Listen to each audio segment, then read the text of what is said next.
Alright guys, welcome to the first episode of Point and Click Hints. As promised, the first episode is going to be on Beneath a Steel Sky. Now to begin with, if you're struggling on the very first level, it's probably just because you don't know the controls. First of all, if you move your mouse up, that's your inventory. Next, left click for inspect. Doesn't look as if it's Right click to interact. shut tight just as well there is. And on your keyboard, F5 for the main menu. You can adjust the volume, game speed, and this is also how you're going to save the game. Personally, I'm going to be playing on a very high game speed because I've already finished through the game. I'd recommend for new players somewhere around here, just a little higher than usual so you can walk faster. It doesn't actually affect the dialogue, but there will be some quick time events that you will struggle with if you keep it at a high game speed. Of course, you could just adjust it before each of those. But, you know, that's up to you. Anyway, that should be enough to get you past this first level. At least until the transport bot. I'll see you later. Alright, so we're here at this part now. I assume that you guys can at least activate Joey on your own. And so your goal here is to activate this transporter. To do that, you're mainly going to rely on dialogue cues. Don't forget, this game is a point-and-click adventure game. The story is actually quite important. It'll tell you what your goal is, and the dialogue will also give you hints at how you're going to do things. If you really want to finish this game, I recommend exhausting all dialogue cues. That goes for Joey and the man in the room on the right. That should be enough to get you the elevator working at least. And once you get the elevator working, I'm sure you can figure out how to get the wrench from the cupboard. I'll see you after that. Alright. I assume you guys have the wrench now. And your goal is to make it down to the next floor. All you need is in this one room. You don't need any items. You just need to figure out how to get to the next floor.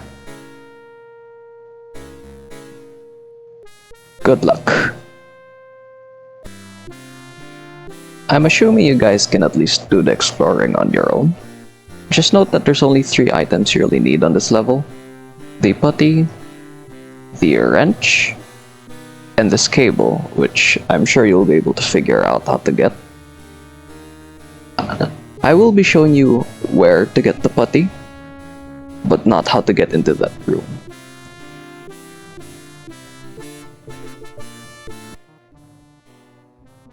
Alright, I'm assuming you guys can make it at least this far by yourself. Those 2 items aren't important. So the only thing you really need in this room is this putty right here. I'm showing this to you guys because it's very few pixels. It really blends in. Once you have this, I hope you'll be able to figure out how to use it on your own.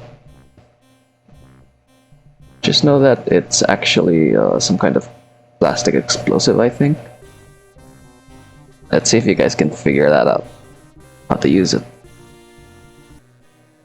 Forgot to mention that cable a while ago. You don't actually obtain it on this floor. You just destroy it. You just break it and obtain it on the next floor. And just a little note on these safety devices. There's a safety device holding it fast. Those safety devices on both There's buttons a safe can be removed. I think that should be enough to get you through this first floor. So I'll see you guys on the second floor. Alright, assuming that you've got the power working, don't forget you need to swipe the ID card to actually use the elevator.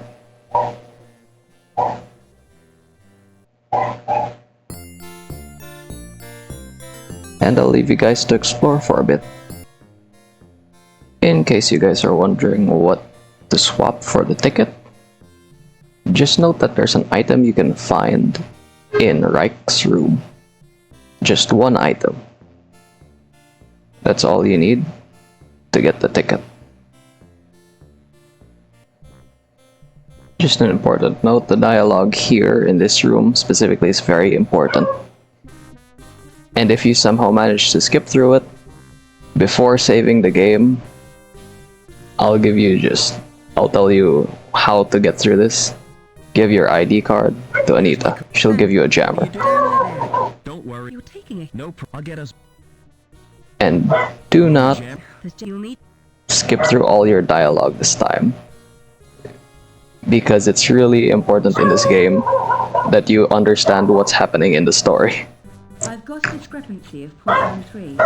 So now that your ID card has a jammer in it, I assume you'll be able to figure out how to go from here.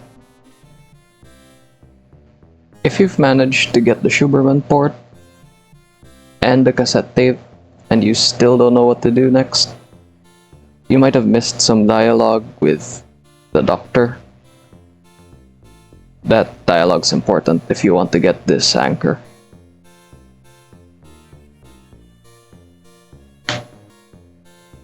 If you guys are struggling to figure out what to do with the anchor, just know that you can combine items by right-clicking on one item and right-clicking on the next.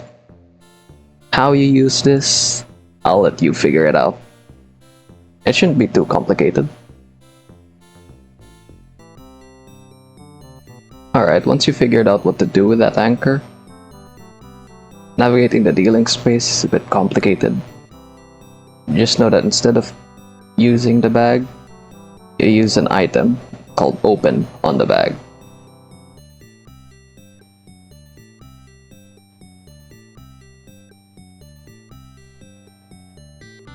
As for getting through here, this is a puzzle, so I'll let you guys figure out how to do it. Just know that if you use info on the compressed data, it'll tell you. I guess it won't. These are passwords. I'm sure you can make it to the exit. This puzzle isn't that complicated. Just so you guys know, if you accidentally leave this by disconnecting and you don't take your passwords back, doesn't matter. Once you've reached this room and collected the 2 items in here, you're done with those passwords. You just need to figure out how to... These documents refer to the encrypted documents that you saw in the link terminal. I'm sure you can figure out what to do from there. So if your keycard's not working on this slot, it's because you're not done with the link terminal. Just so you know. Alright. Assuming you've made it to the bar, you've exhausted all the dialogue you can, and you've put the VHS tape into here, what you need next is to figure out how to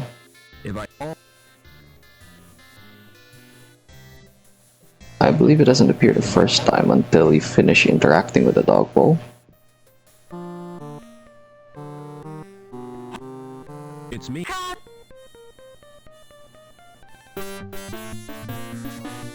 Now it should pop up here somewhere.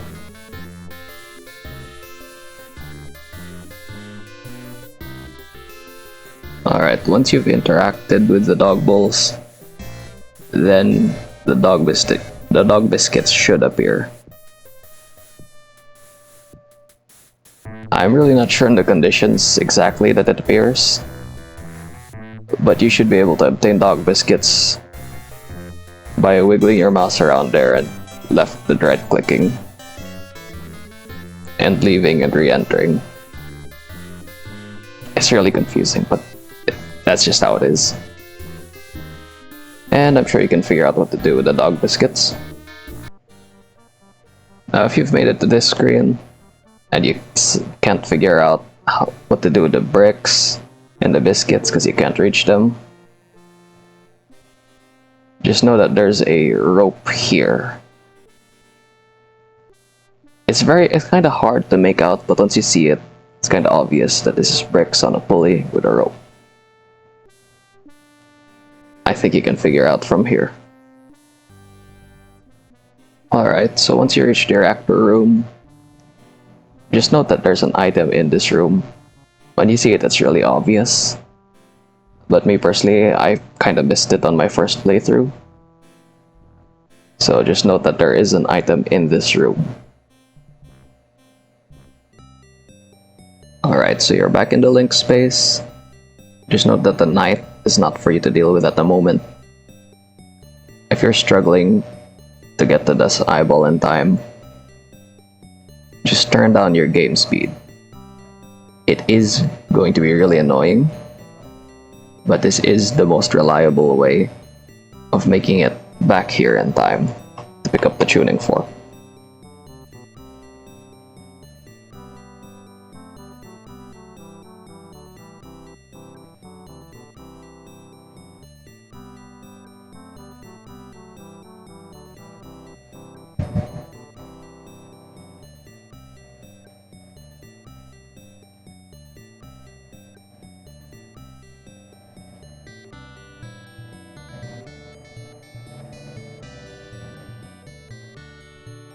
And once you have the tuning fork, you're kind of done with the link space for now.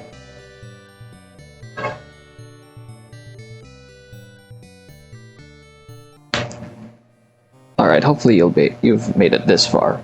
Just know that if the courtroom isn't open for you, it's because you haven't found Anita's spy yet. Talk to the people around this floor, all of them, exhaust all your dialogue, and then hopefully this thing will open up eventually. And once you're done here, check out the bar. Hopefully you'll be able to figure out what to do from there.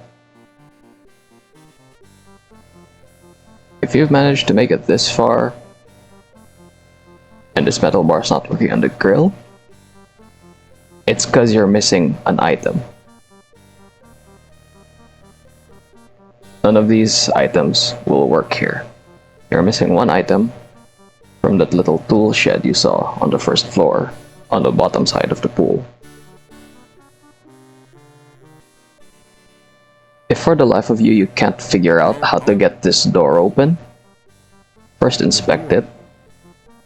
Now you can see a lock here. It's an old-fashioned Cylinder lock. If you're like me and you watch Scam School, you might know a few tricks. If you don't, just know that one of the items I have here will work on that lock. Just use it on the lock, not the door. That's about as close as I can get without telling you guys the answer. Alright, so you've used the secateurs, you're in the subway, you managed to make it past the monster alive.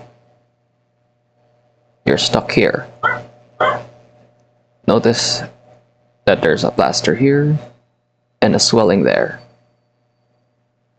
Hopefully you'll be able to figure out what to do from here. So you've managed to make it all the way to the end. Joey's stuck.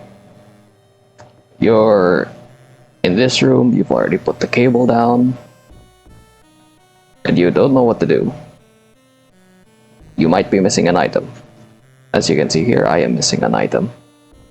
Well, you don't know it, but there is an item.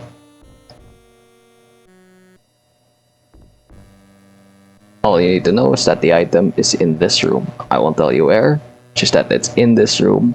It's really hard to spot. Also, don't forget to upload the virus. So you've managed to find the tongs.